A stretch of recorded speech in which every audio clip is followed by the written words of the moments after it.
So today I'm going to be talking about stockpiling, what to stockpile, when, how, and how much. These are just my simple guidelines on how I stockpile and how I keep it organized, and also where to draw the lines on how much to have. You stockpile pretty much for two different reasons. One, people stockpile a lot when it's free, and people stockpile when sales are rock bottom and it's an item that they use a lot.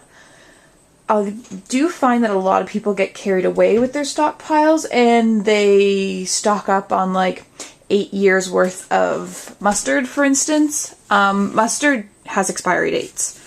And so I do find it fairly pointless to stockpile 5 years of mustard when usually you're looking at about, this is like a year in October. It will expire in a year. I go through a lot of mustard in my family as well as ketchup. There's not a lot of ketchup here because we go through so much of it, and I do stockpile, like especially during barbecue season, the relish and stuff like that, and barbecue sauce. So like my barbecue sauce, my relish, and the beans in the back there were all free.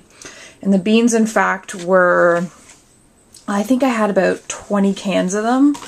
My husband really likes them and he takes them in his lunch to work. So it's stuff that we go through. So it's not something that's going to be sitting here forever. My ketchup, I've had probably the last time I stocked up, I bought 6 or 7. We go through a lot of ketchup though. And the barbecue sauce, I think the last time I stocked up on this stuff, I think it was like May when the coupons are out for that one. And I had about 16. So barbecue sauce is something we also go through a lot. Ziplocs, there was a really good coupon. It was, I believe it was buy 2, save $4. And Ziploc was doing a brand changeover. That's when you're going to get a lot of really good deals, is when they're changing over in their brand. And so they're bringing out a new zipper. So this is when that stuff went on sale. I stocked up on Ziplocs.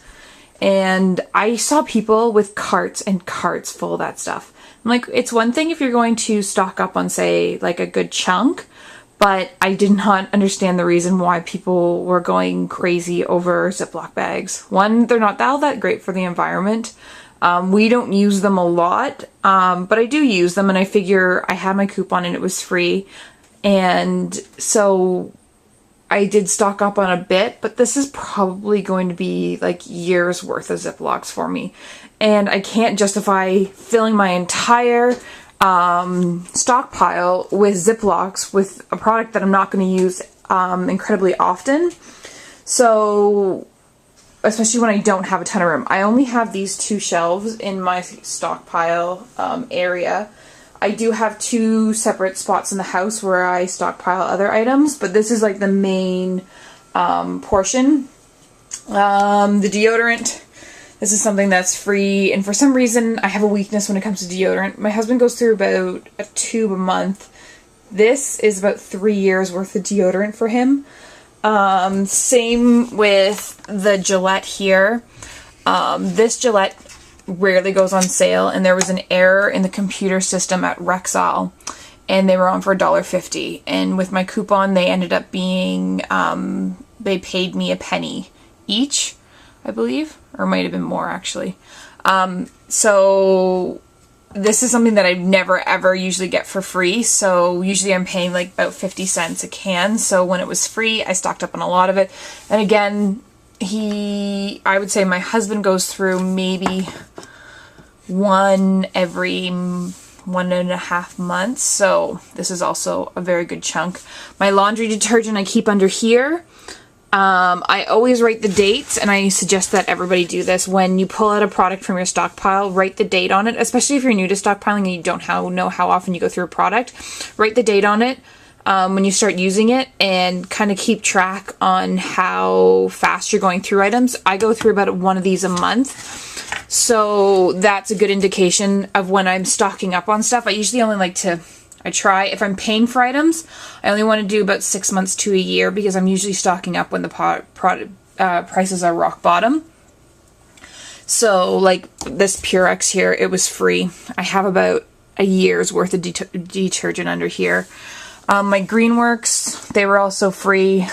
I unfortunately go through a lot of these wipes. I don't like that I go through a lot of these wipes, but I also find that they're so convenient. But it's not obviously not that great for the environment. Toilet paper and tissue paper and Kleenex. We go through quite a bit, but I have yet to master getting a lot of paper towels for free, so I usually only have like one big pack in my stockpile. A lot of the stuff in here is obviously razors. This is like an old cookie tin, so I find using containers for smaller items is easier and harder at the same time because stuff gets lost underneath. I do take sample, like when I'm staying at hotels, I always take the shampoo and conditioner with me because they're great for when I'm taking the kids to the pool. And I just shove the one container in my bag and use it about twice, and then just throw away with it, and that way I'm not bringing big bottles with me. And there's also another little sample bin here. So this is my main stockpile. My cereal up here, these boxes were free.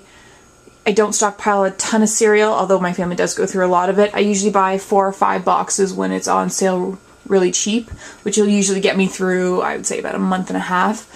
If I stockpiled 6 months worth of cereal, I would take up probably this entire shelf and this one, so that's not something that I'm going to stockpile for 6 months because I just don't have the room for it.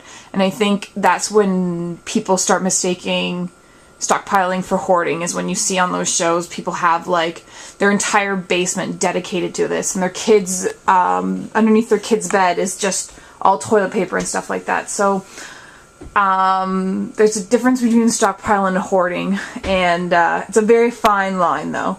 So this is my stockpile, and I'm going to show you the other 2 areas of the house that I use for stockpiling as well.